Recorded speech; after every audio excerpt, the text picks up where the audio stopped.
ازيكم عاملين ايه؟ يا رب الناس كلها تكون بخير وجمعة مباركة عليكم يا رب. باقي 3 ايام على ماتش القمة، او نقدر نقول يومين. النهارده الجمعة خلاص مش محسوب. السبت والحد ويوم الاثنين الساعة 8 على استاد القاهرة. الديربي الأقوى في مصر وفي الوطن العربي، وأهم ماتش بالنسبة لنا كجمهور زمالك أو حتى جمهور الأهلي طول الموسم. بإذن الله يبقى ماتش ممتع وماتش كبير يليق بقمة الكرة المصرية وقمة الكرة العربية. وإن شاء الله نادي الزمالك قادر إن هو يكسب ويحقق 3 بونت ويفضل في صدارة الدوري. عاوز اتكلم في جزئية تخص ماتش القمة، واكيد هنفضل نتكلم كل يوم على ماتش القمة لحد يوم المباراة. وعاوز اتكلم في الازمة بتاعت كابتن مدحت شلبي مع كابتن محمود الخطيب. انا عايز اعلق تعليق بسيط بس على ازمة التأشيرة، وده الموضوع اللي كل الناس اتجهت فيه وسابت موضوع تاني مهم كابتن مدحت شلبي اتكلم فيه. مبدئيا، كابتن محمود الخطيب اسطوره من اساطير الكره المصريه، نتمنى له الشفاء العاجل والف سلامه عليه. وكابتن مدحت شلبي اللي كان غايب 3 شهور عن الاعلام برضه كان تعبان وبسبب مرض، والف سلامه عليه او حمد لله على السلامه. الازمه بتاعه التاشيره دي حاجه يعني هي غريبه بالنسبه لي شويه. ده رئيس النادي الاهلي، ومبعوت له دعوه من الفيفا عشان يحضر مع النادي الاهلي كاس العالم للانديه. فما اعتقدش ان ممكن يبقى في ازمه في قصه التاشيره، ولو في ازمه فما اعتقدش ان ده رئيس النادي الاهلي، والنادي الاهلي يعني بادارته وبالمحامين اللي عنده كابتن محمود الخطيب، وان البلد كلها ممكن تتسخر لكابتن محمود الخطيب عشان ازمته تخلص. فما اعتقدش ان ممكن يبقى في ازمه في تاشيره كابتن محمود الخطيب، او ان هو يتمنع من السفر لامريكا. ولو ده حصل فدي مش مشكله، بس كل الناس اتجهت في القصه دي وهي قصة تافهة. كابتن بقى محمود الخطيب او النادي الاهلي يرفعوا دعوة قضائية في كابتن مدحت شلبي، ما يرفعوش دعوة قضائية، دي حاجة بينهم وبين بعض. وكابتن مدحت شلبي امبارح خرج واتكلم ووضح الموضوع. برضه كل ده مش فارق معايا. انا اللي فارق معايا حاجتين: موضوع مهم كابتن مدحت شلبي اتكلم فيه والناس يعني تغاضت عنه، او يعني تجاهلت الموضوع مع انه موضوع مهم. والموضوع ده لو في الزمالك الدنيا هتتقلب عليه. والموضوع ده اصلا كلام كابتن مدحت شلبي فيه متأخر جدا، اللي هو موضوع العقود. والحاجة التانية، في حاجة حلوة بعد الأزمة دي حصلت امبارح هي عجباني، وهتكلم فيها. يعني كان نفسي تبقى موجودة عندي من أبناء نادي الزمالك. فنبتدي بأزمة العقود. أولا، الكلام متأخر جدا يا كابتن مدحت، كان المفروض الكلام ده يتقال من بدري.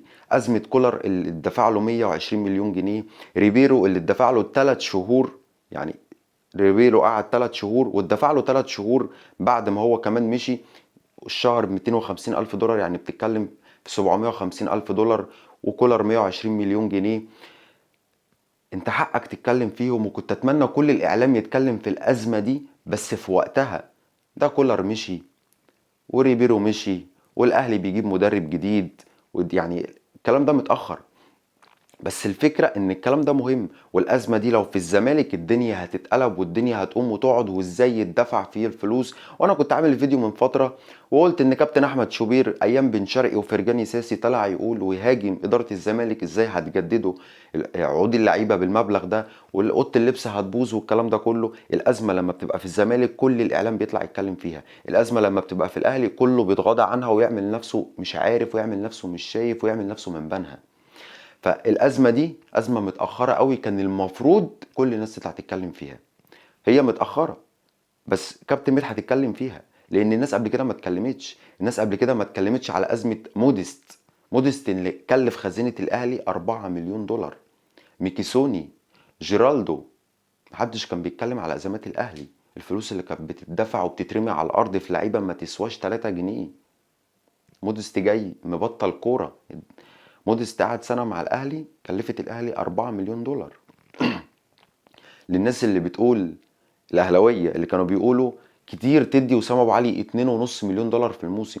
طب أنت عطيت موديست 4، وسام أبو علي لما ياخد 2.5 مليون دولار في الموسم ده كده موفر لك. ده وسام أبو علي. يا رب بس ما لاقيش حد بيقول لي أصل موديست أحسن من وسام أبو علي، عشان ده اللي ناقص. ميكيسوني كلف الأهلي 3 مليون دولار.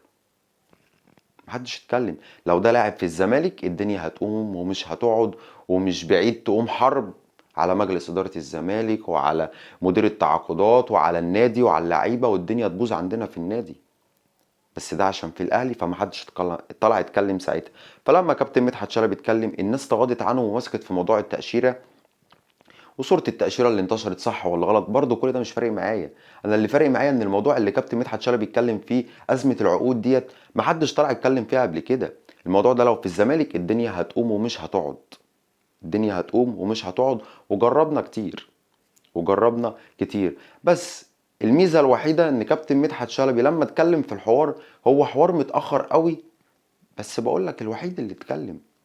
الازمه دي تخيلها بس، سواء انت زملكاوي او اهلاوي، تخيل ان الازمه دي جوه نادي الزمالك، والله الدنيا هتقوم وما هتقعد، وكل الناس هتيجي على اداره الزمالك ازاي تدفعوا في فلوس اللعيبه ما تسواش، ولعيبه مش عارفه ايه، وده مال عام، ودي مش، وده نادي ملك الدوله، وده مش نادي خاص، والهيصه والزنبلطه اللي بتحصل في الاعلام.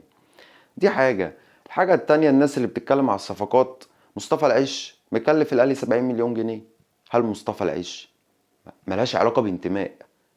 انا ما بقولكش انت منتمي لايه، يعني مش معنى ان انت اهلاوي فتطلع تدافع او انت زملكاوي فتطلع تهاجم، لا، ولا تدافع ولا تهاجم، انت حسبها بالعقل. مصطفى العيش دفع فيه 70 مليون جنيه؟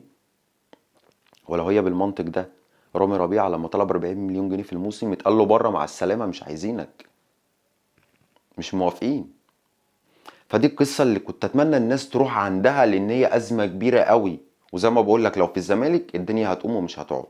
الحاجه الحلوه بقى اللي حصلت بعد الموقف ده عجبتني، كابتن محمد بركات، كابتن شريف عبد الفضيل كانوا المفروض يطلعوا امبارح مع كابتن مدحت شلبي في البرنامج. بعد هجوم كابتن مدحت شلبي على كابتن محمود الخطيب، الناس دي رفضت ان هي تظهر في البرنامج مع كابتن مدحت شلبي. في الحقيقه ده موقف جميل وموقف حلو، وهو ده اللي عاجبني من الازمه اللي بقالها يومين دي شغاله. هو الموقف ده الجميل اللي طلعنا منه. ليه بقول لك موقف جميل؟ لان اولا مش كل الاهلاويه النهارده متفقين مع كابتن محمود الخطيب، ولا كل الاهلاويه ضد كابتن محمود الخطيب. وممكن يكون شريف عبد الفضيل ومحمد بركات يبقوا ضد كابتن محمود الخطيب في بعض قراراته او بعض الاخطاء اللي اداره الاهلي اخطاتها. بس ده رئيس النادي، ما دام اتعمل هجوم عليه حتى لو انا مختلف معاه، لا انا هزعل عليه.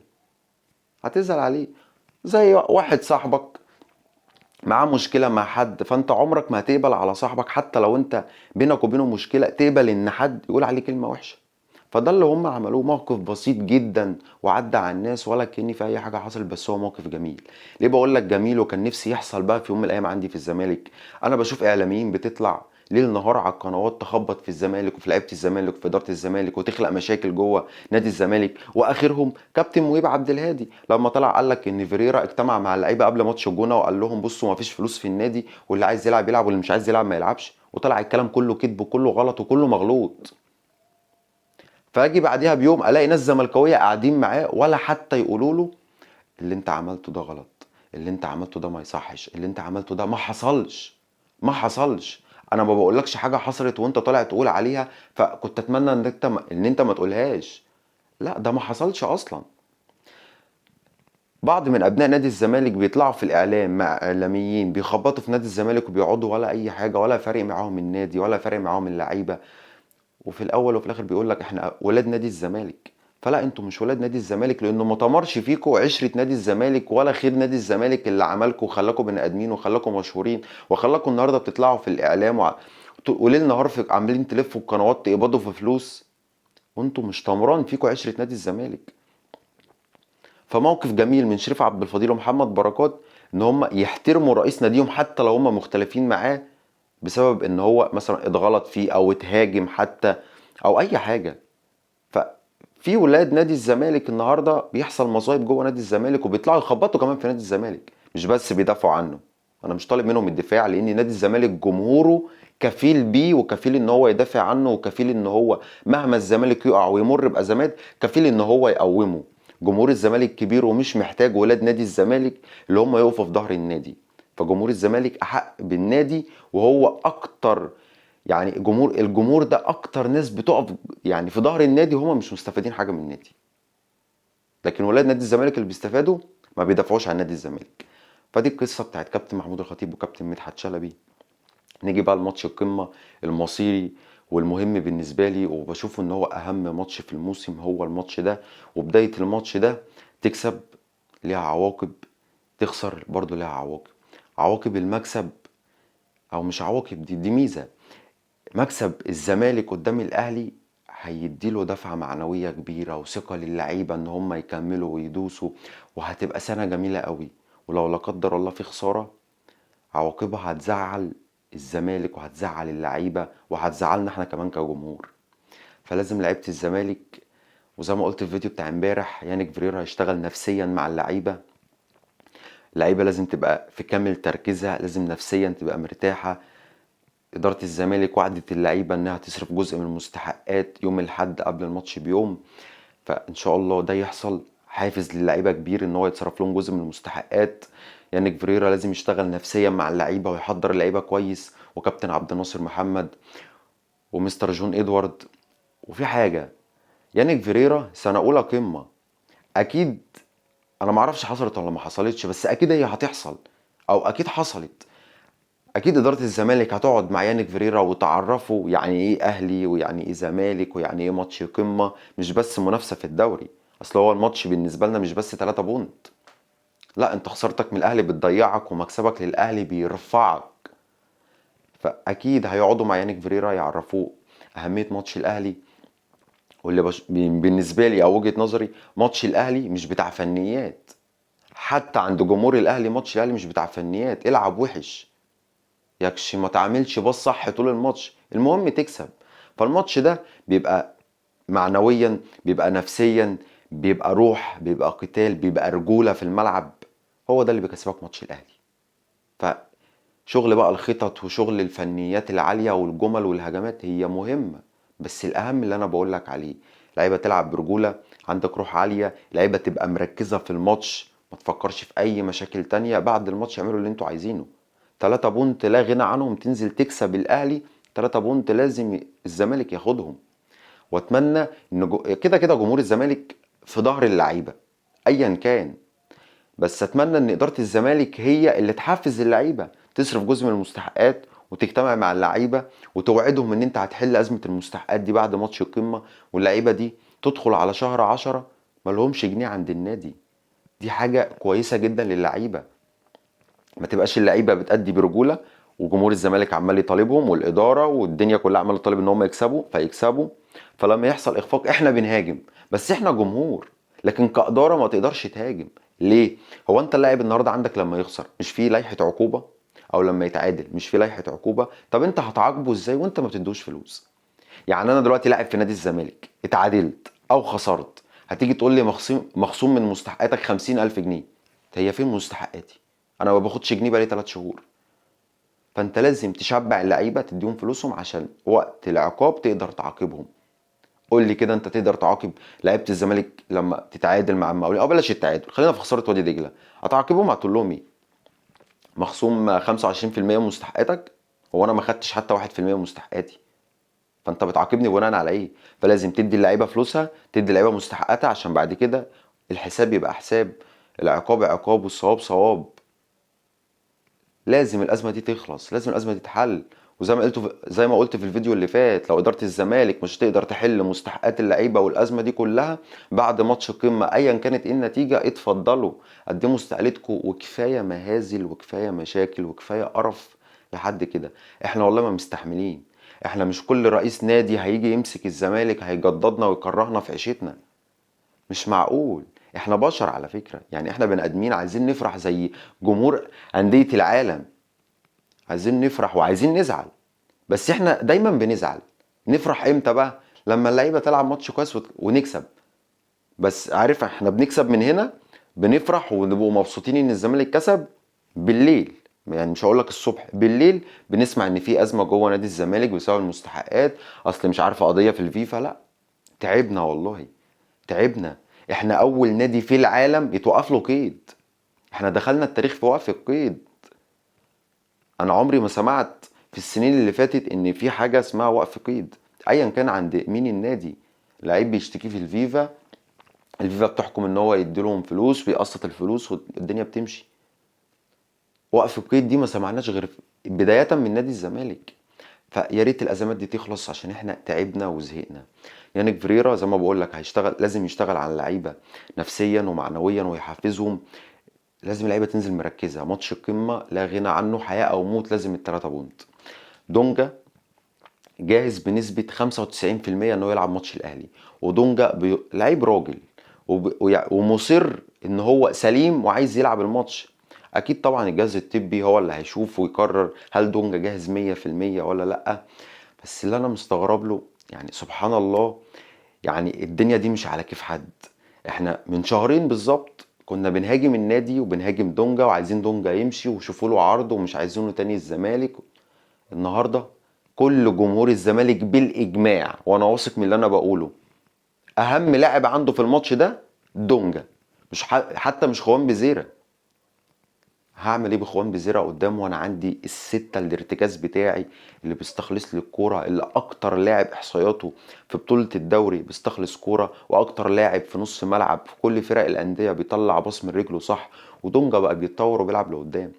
فيشاء السميع العليم ان احنا النهارده بعد ما كنا بنهاجم في دونجا بقى اهم لاعب عندنا في نص الملعب هو نبيل عماد دونجا. فدونجا ان شاء الله يلعب ماتش القمه ولا غنى عنه في ماتش القمه. احمد ربيع جاهز لماتش القمه، بس ما اعتقدش ان احمد ربيع ينفع ان هو يشارك مع الزمالك. لعيب لسه ما لعبش ولا دقيقه مع الزمالك. ما اعتقدش ان يانيك فيريرا ممكن يخليه يشارك في ماتش زي الاهلي ولا حتى بديل. ولا حتى بديله. كنت اتمنى وجود شحاته، بس شحاته 100% مش هيلعب ماتش القمه للاصابه. تشكيل الزمالك اكيد كلنا عارفينه وكلنا متوقعينه، بس هنسيبوه لحد قبل الماتش بيوم او حتى يوم الماتش. لسه الزمالك عنده تمرينتين قبل لقاء القمه، ما نعرفش لا قدر الله ايه اللي ممكن يحصل فيهم، لعيب يتصاب، لعيب يحصل معاه اي حاجه. بس الواحد متفائل بالماتش زي ده، وان شاء الله لعيبه الزمالك رجاله وقادرين ان هم يحققوا المكسب. يانيك فريرا استقر على حسام عبد المجيد ومحمد اسماعيل جنب منه، وفضل ان هو ما يبتديش بالونش.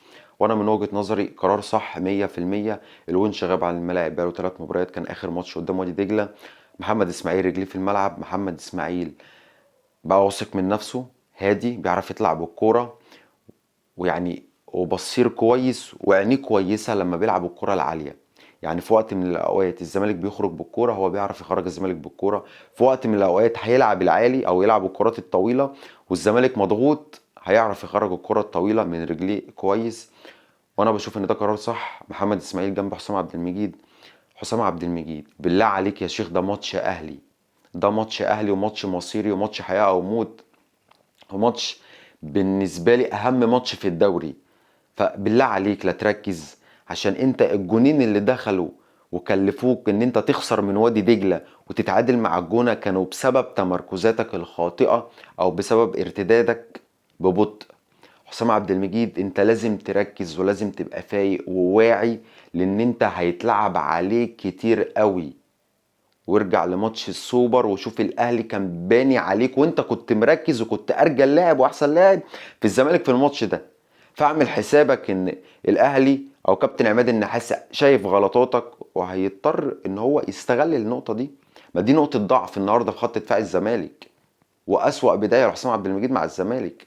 فعماد النحاس اكيد هيستغل ده، فانت لازم تبقى عارف ده ومركز. ده ماتش قمه، بالله عليك ما مستحملين غلطه. مش مستحملين غلطه. فان شاء الله حسام عبد المجيد واسماعيل ثنائيه تبقى جميله، وثنائيه تبقى هاديه ومركزه، وتقدر ان هي تبقى يعني نقطه قوه للزمالك، ما تبقاش نقطه ضعف. لان حسام عبد المجيد في اوقات كده بقلق منه الصراحه. فان شاء الله الزمالك قادر ان هو يكسب ماتش القمه. وانا بشوف ان الماتش ده من اهم ماتشات الدوري واهم ماتش في الدوري. هيديك دفعة كبيرة وثقة كبيرة ان انت تكمل في صدارة الدوري، وتخبطات الاهلي هتزيد، الاهلي يخسر من الزمالك. الماتش ده مهم جدا. الماتش ده مهم جدا، ومش عايز اقول لكم انتوا لو كسبتوا ماتش الاهلي ده جمهور الزمالك هيبقى فرحان ازاي. ده ممكن يبقى فرحان اكتر من فرحته بماتش السوبر الافريقي. فكل التوفيق لنادي الزمالك، وان شاء الله الزمالك قادر ان هو يكسب. عندنا كلام كتير عن ماتش القمه، بس عشان ما اطولش عليكم بكره نتكلم تاني على ماتش القمه. اتمنى الفيديو يعجبك، وده كلامي عن ماتش الاهلي والزمالك، وان شاء الله الزمالك قادر يكسب. سلام عليكم.